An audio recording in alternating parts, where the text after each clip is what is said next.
Okay, good morning. Good morning. So today I wanted to talk about, I feel like it's an important thing that we talk about this. I think that a lot of people don't even think about it because life is just moving so fast. So, what I want everybody to do today is just slow down for a minute, grab a pen and paper if you feel like you would like to take notes. And I will be posting this on my YouTube page channel after, so you can go back and watch this. Today, we're going to talk about budgeting. Budgeting for everyone, no matter how much you make.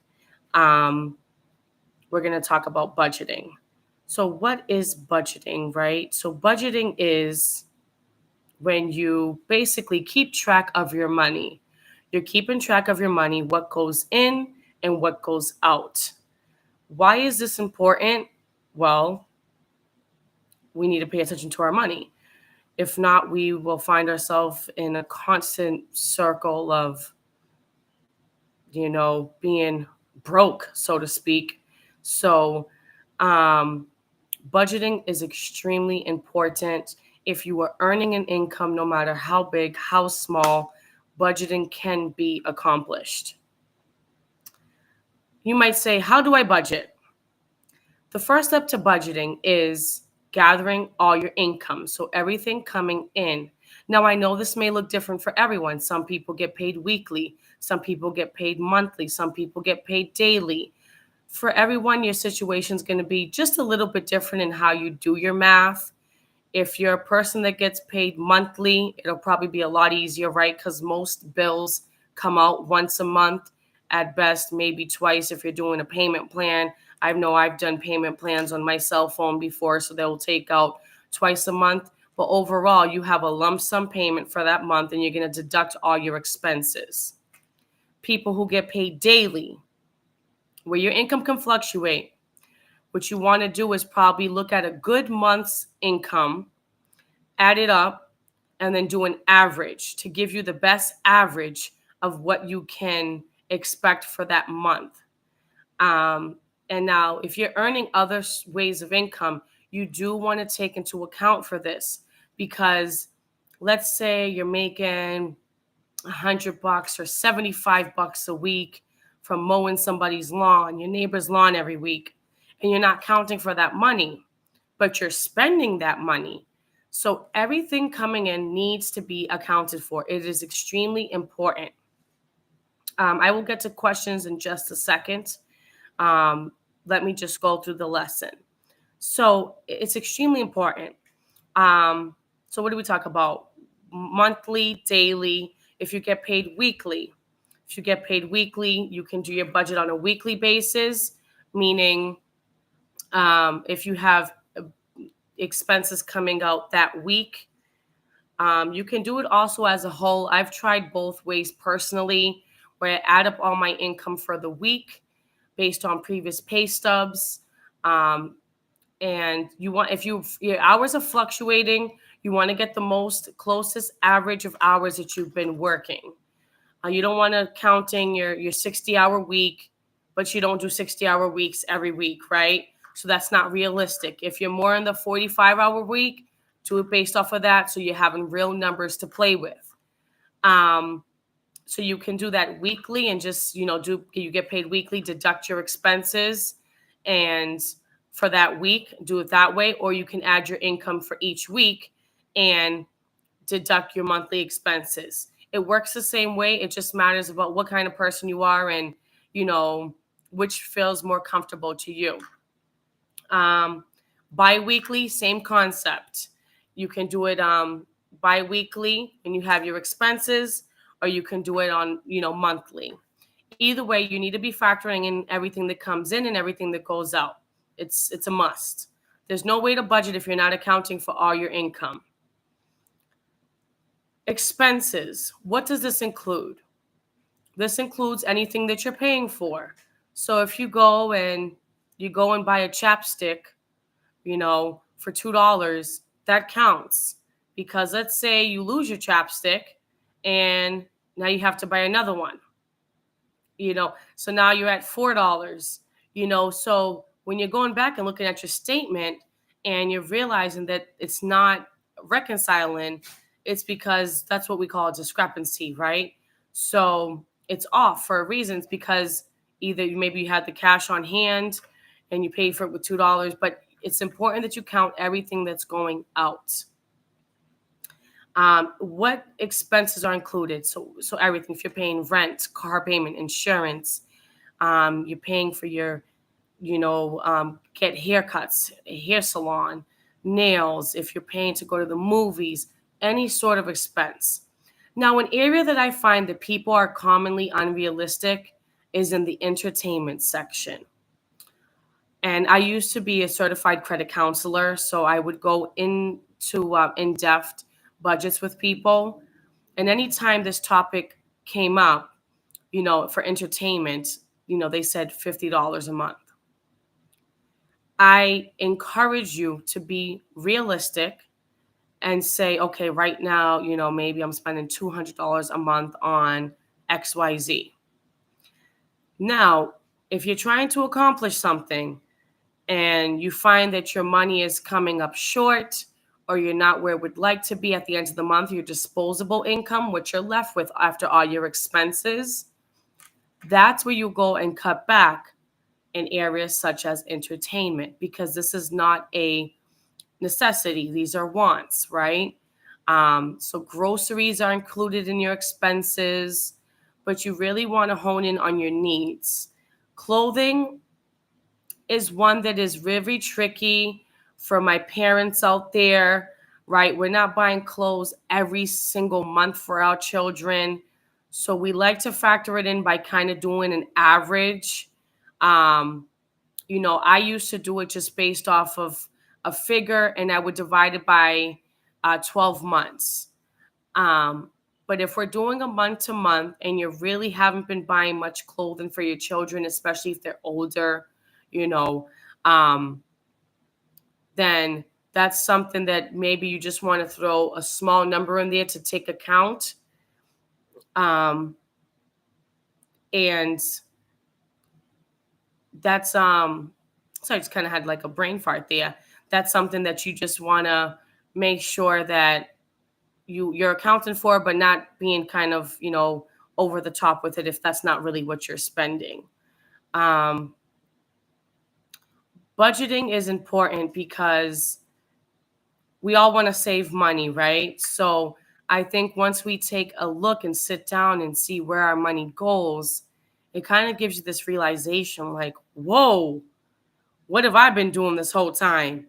So I remember once I looked at my bank statement, and this was when I was like heavy on the McDonald's, and I spent like $400 on like McDonald's, Wendy's, and it was just like, that is just egregious. Like, that's just ridiculous.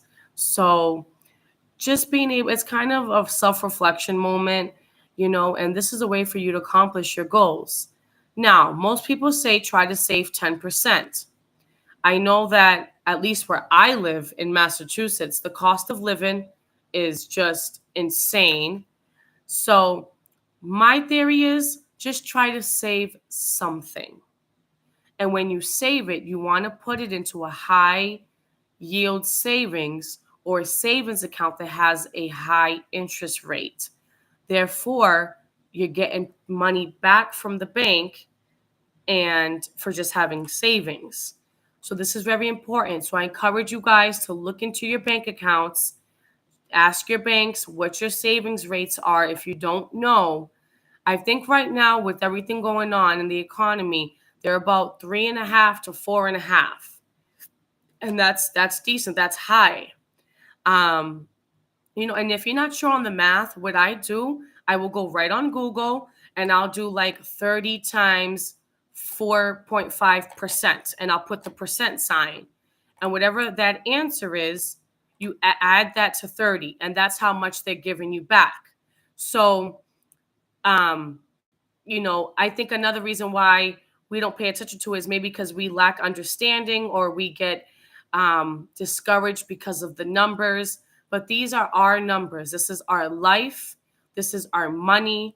We are trying to save and build and achieve goals and teach our children how to save, and or I'm trying to teach you children how to save and you teenagers how to save. So that's how you do it. It's as simple as just typing it in on Google. What is 30 times 4.5%? And that's how much the bank will give you on $30. Now, each time that grows, your 4.5% will go up towards the higher balance, and your money will grow just from that. I'll do some more videos and other things because I don't want to go off on a tangent. Today, we're going to focus as much as we can on budgeting. But budgeting is important and trying to save. Now, it doesn't have to be 10%. Only you know your financial situation. But I encourage you to even start with as little as $20, $10 if you can't. Now, obviously, you won't see it grow as fast as if you were saving 10%, but it will grow. It is inevitable. You're not touching it. You're not spending it. It will grow. Let me see. I have a question here. How long ago did I start budgeting? So budgeting and myself have had like a love-hate relationship, right?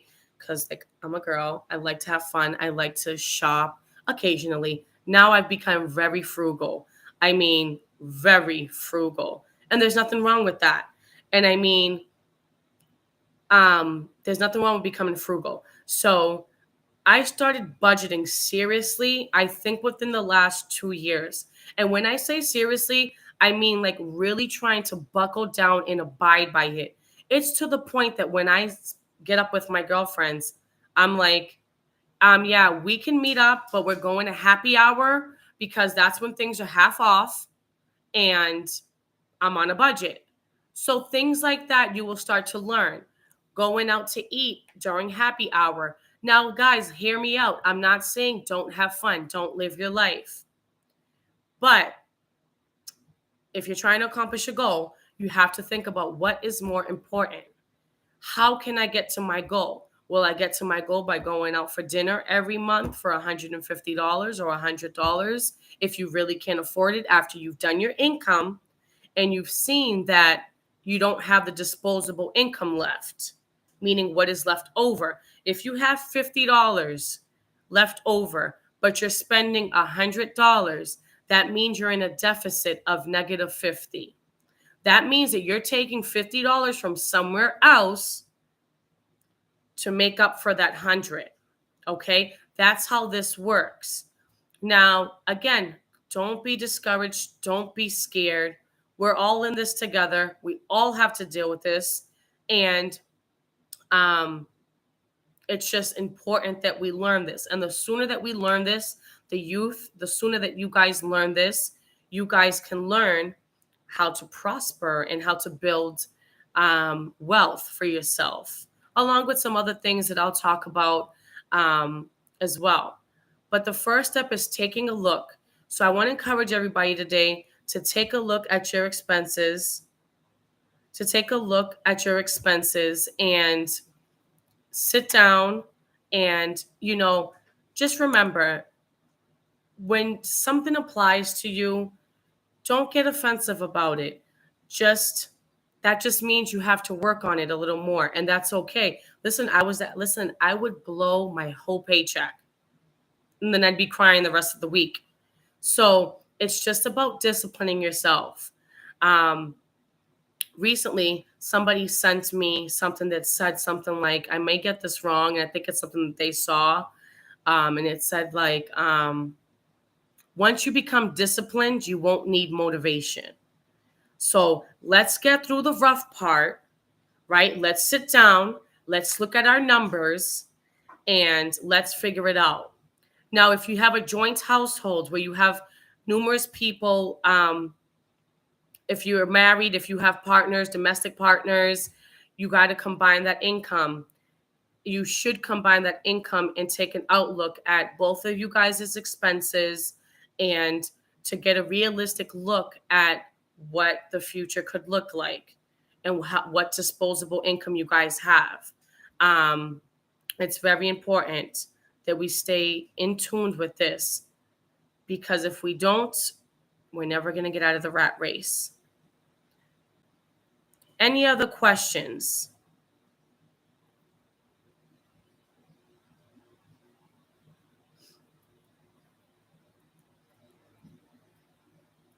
And what I do, so there's multiple ways to budget. So some people prefer it on a spreadsheet, on an Excel spreadsheet, which is good and convenient for my techie people. I mean, as you guys know, Excel, or may not know, Excel, you can create equations. You can create it so that every time you go in to add another week, it'll just automatically add for you. Every time you pay something towards your bill, you can make it so that it deducts. So everything is right there. I'm very old fashioned. I go to Walmart and I grab a little green budget book. I don't know. I think it costs less than $5. And I like to write it out. It works better for me that way. I've tried the Excel thing. I know how to use Excel. I know how to make the functions and the equations in it. I just don't like it. My budget book I can take with me if I spend randomly, if I grab myself a matcha, because as you guys know, I'm a matcha whore.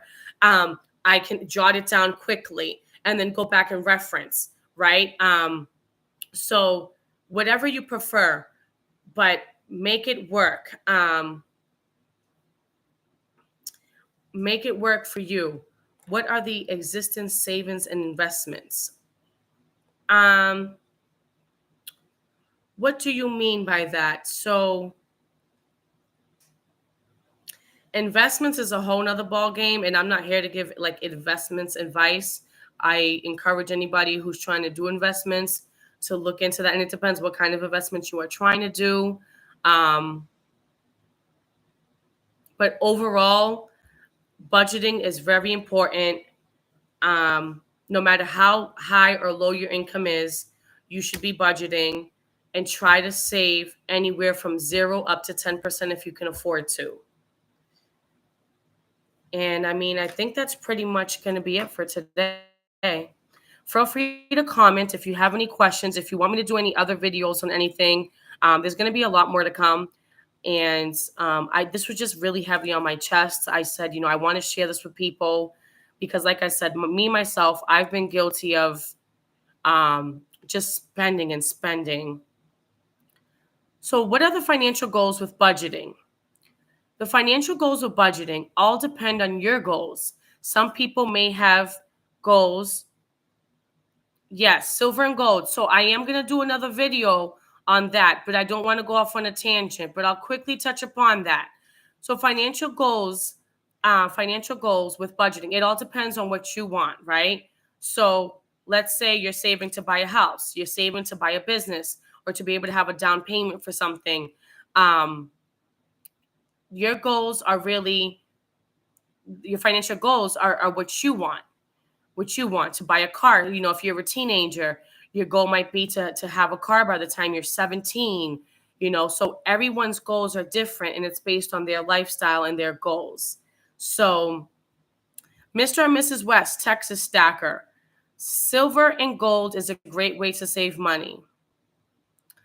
Absolutely. So you guys are new to getting to know me. We all don't know each other. So I have been investing into some silver. Gold, as we know, is very expensive right now. However, you can still purchase gold and jewelry. Silver and gold is this isn't something to like get rich overnight.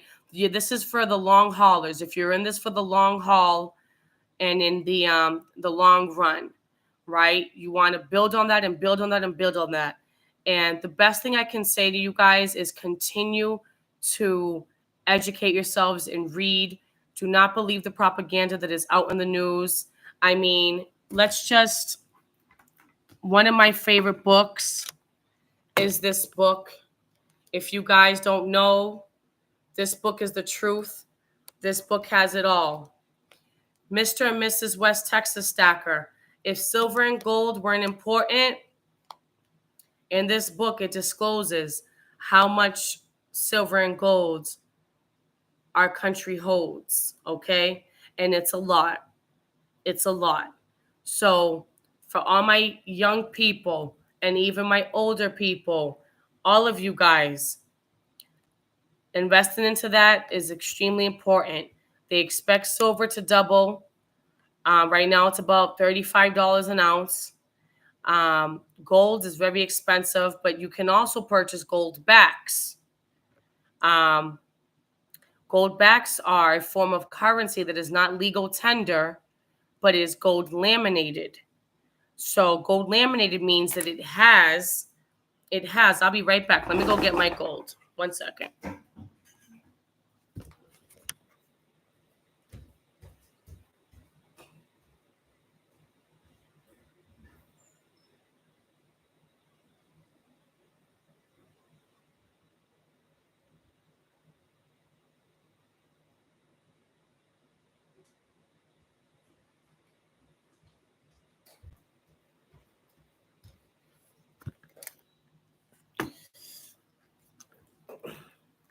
So this is a gold back. This is a gold back. So this is not legal tender, meaning it's not fiat. It's not US dollar, right? But this is a gold back. And on the top of it, it says Florida. So this is legal in a few states, Florida, New Hampshire, I think it's Nevada. Don't quote me. Look it up yourself. This was just created, I believe, in 2019 or 2012. So the difference between that and a US dollar is that when the value of gold goes up, so does that. Now, there is an app that can be used where you can see where they accept that form of payment. Now, I don't, and I will not plan on getting more of gold backs so that I can use them. They're meant to be held. But businesses accepting that as a form of payment is just a sign. Okay, that's just a sign. But we'll talk about that a lot more because there's a lot more. But the World Almanac book is probably one of the best books that I've come to realize. And if you think about it, the library won't even let you rent this out. And it's filled with just facts, especially about our economy. So this is very important. Yes, thank you, Mr. and Mrs. West Texas Stacker. This is very important. Like I said, if gold and silver weren't important, I can probably find it. Our country has a lot of it, has a lot of silver and gold. Okay, so that just goes to show. That it's important. Again, this isn't a get rich overnight scheme.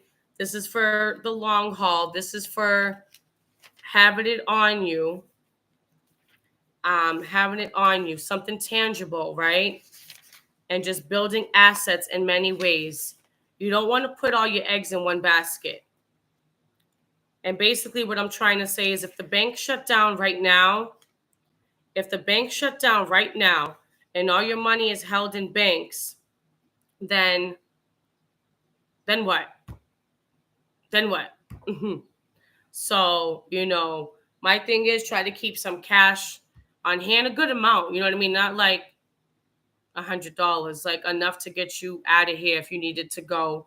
If you got some kids, make sure that they have enough to board on with you, unless you're leaving them behind. Just joking. But yeah, so right here, now I don't know how to pronounce this number, right? So total treasury owned gold, fine troy ounces, right? This is numbers from 2024. Gold bullion, they have, I'm just going to read it out. It's 9 numbers. So whatever the 9 numbers would be, that's what it is. Oh, that's really good to hear. I'm glad. So gold bullion, I'm just going to read the number because I don't know how to pronounce it. I'm not going to lie. If you guys know how to pronounce it, please put it in the chat and the comments because the way this is set up, I don't know how to say this number. 258-641 878. Now, that sounds like a phone number. That's how you know they have a lot, okay? That's how you know that this country has a lot of gold. So if gold isn't important, why does the country have so much of it? Okay? We need to be paying attention. Stop listening to the propaganda on networks and TV and stuff like that because it's propaganda. They are trying to deflect from what's really going on. And why is this important? Because it has to do with your money. People don't realize that right now, the government could even shut off this YouTube live. So it's important. Tune into your finances. I want everybody to take time today to sit down, go over their income and their expenses, and be realistic about it. If you're spending $400 right now at McDonald's and Wendy's and Burger King and other restaurants like I was before, be realistic because you're only not doing yourself a favor by not being realistic. Okay? So there'll be more to come about this. Feel free to comment. Please don't forget to like and subscribe to my page. We'll be talking about this a lot more. And if you guys have any ideas on what else you would like me to speak about, as long as I have some knowledge or I'm even willing to do research, we can all come to a rendezvous and discuss it, okay? So again, don't forget to like, comment, and subscribe. And until next time, guys.